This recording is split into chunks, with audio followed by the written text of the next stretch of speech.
Mama, somebody, the bug in your hair, Mama. What bug? Get it. Get it. Oh.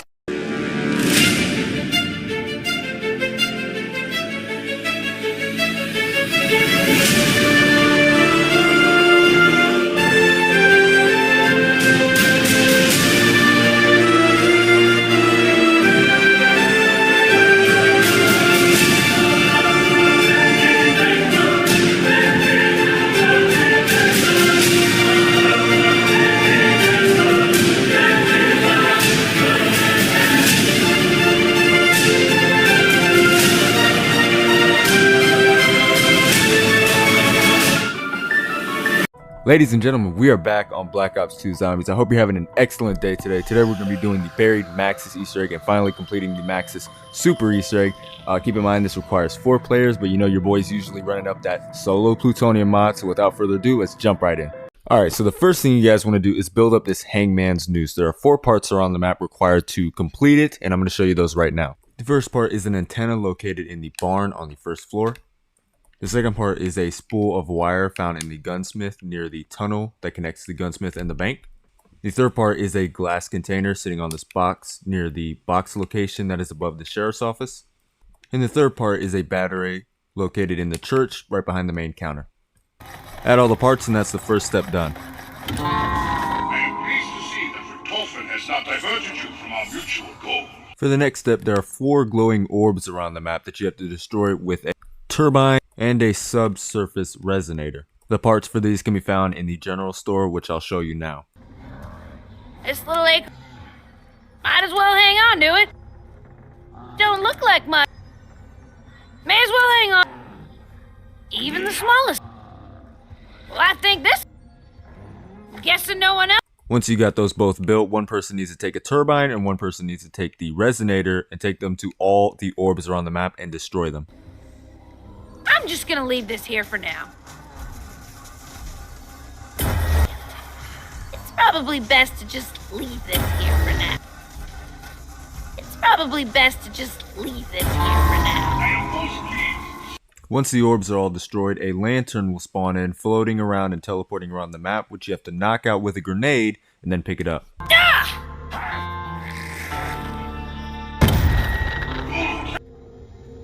Maybe I can make something useful. You now need to give Leroy candy and get him to kill zombies and charge up the lantern. Energy grows ever stronger. Just wait till the lantern stops dinging. Once you charge the lantern, you then need to add it to its icon located on the gunsmith rooftop.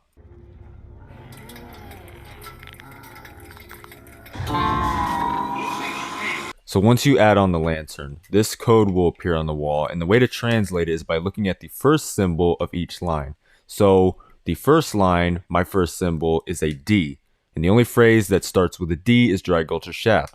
So the first line is equivalent to Dry Gulcher Shaft.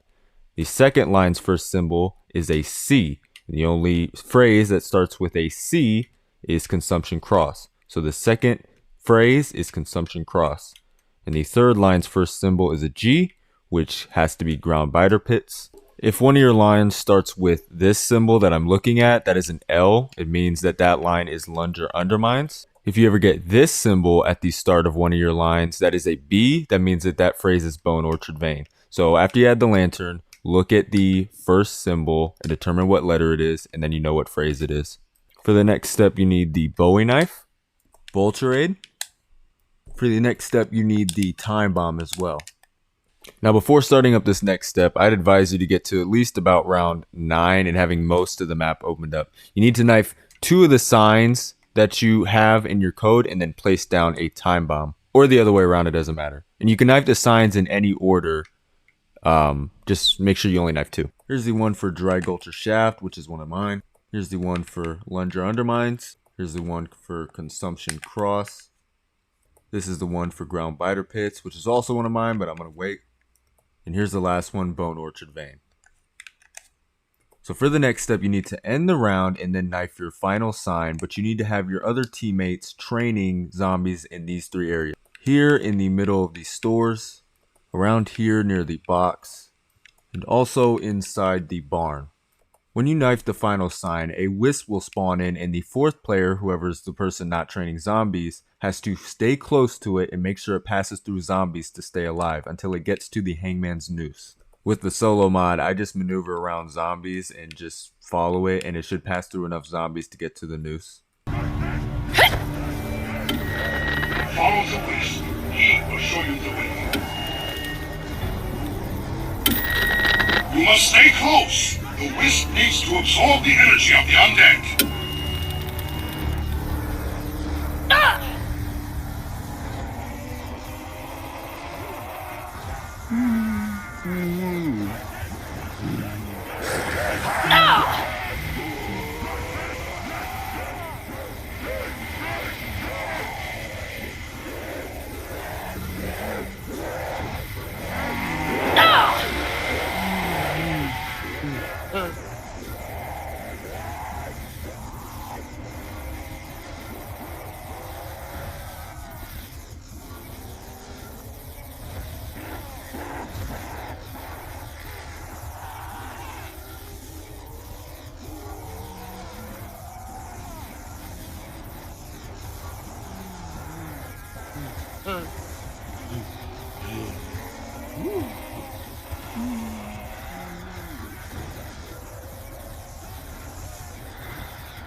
Once the step is complete, you then need to go back in time using the time bomb activator and then repeat the entire process again.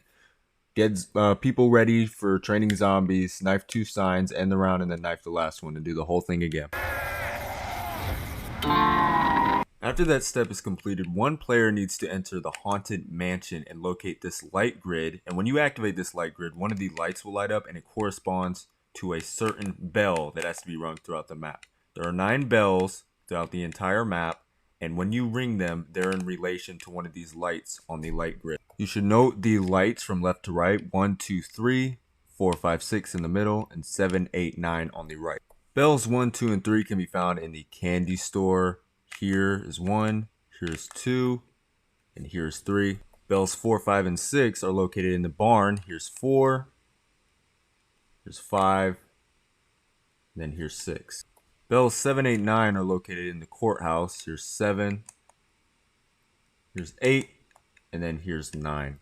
So one player needs to use the light grid, and the other 3 players need to wait near one of the spots where there's 3 bells, and the person sitting near the light grid has to watch which light lights up, and then they call out the number that corresponds with that bell. The person near that numbered bell needs to hit that bell, and then another light will light up, and you call out the next number, and so on and so forth until the entire grid is lit up green. If the wrong bell is hit, or someone takes too long to hit the right bell, then the grid will shut off and you have to restart the step. In the solo mod, you have to check the grid, go out, then hit the right bell, then go back into the haunted mansion to check it again, over and over again, until you hit all the bells. It's kind of tedious on solo, but it is what it is. This is me hitting the last bell and completing the step in my game. After that step is done, you can make your way over to the fountain and hold your use button to make a wish, and this will start up the sharpshooter step. I recommend for this step Speed Cola and the PDW for all your players. For the step, all players have to stand at a certain location and shoot all these targets around the map. There's a total of 84 that spawn in during the process. Targets spawn in the haunted mansion, and I recommend the players stand around here. Targets will also spawn near the candy store, and I recommend the player stands here. Targets will spawn in the saloon, and I recommend the player stand here. And finally, targets spawn near the sheriff's office, and I recommend the player stand here. The step is completed when no one misses a single target and all 84 targets are hit. The saloon has 19 targets, the sheriff's office has 22, the haunted mansion has 23, and the candy store has 20. So wherever you assign your players at, have them count their targets to make sure that they're hitting them all. On the solo mod, you don't actually have to hit a target, but I'll be doing the candy store.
If no one misses a single target, then they have completed the Easter egg completely, and you get all the perks, and they're permanent, I'm pretty sure. To finish the super Easter egg, you need to grab the nav card table parts, which can all be found in this corner near the entrance to the barn.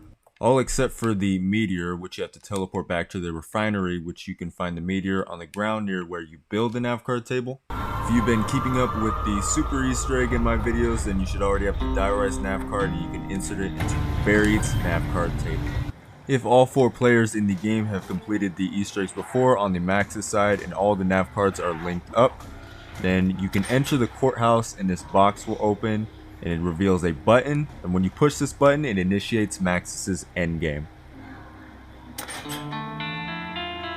The process has begun.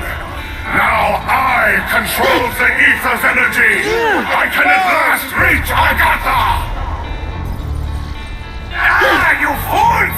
Why did you listen to him? Regretfully, I must inform you that neither the Earth nor its people will survive. I tried so hard to warn you. Don't go! Once the gateway is open, I will finally be reunited with my dearest Samantha. Hello? Are you forgetting something? Even if your wretched daughter is still alive, she has my body! My olfactory system. If you are so eager to re-enter the physical world, Richtofen, I will grant you that fish! I can complain about ammo, but what good would it do? For the duration of the game, the screen will be tinted red, and there will be random mini earthquakes, and there will always be one zombie during a round that has blue eyes. This represents Richtofen, and he will always give you a drop when you kill him. So yeah guys, that is basically the buried Maxis Easter egg and the super Easter egg completed. Next we're going to be tackling Origins, and after that we'll be completely done with Black Ops 2 Easter eggs, and then we'll be moving on to Black Ops 3, so stay tuned for that. Hope you enjoyed this video, and I'll see you in the next one. Later. You see all them fine girls sitting up there? They're all my hoes. They're fat, bud.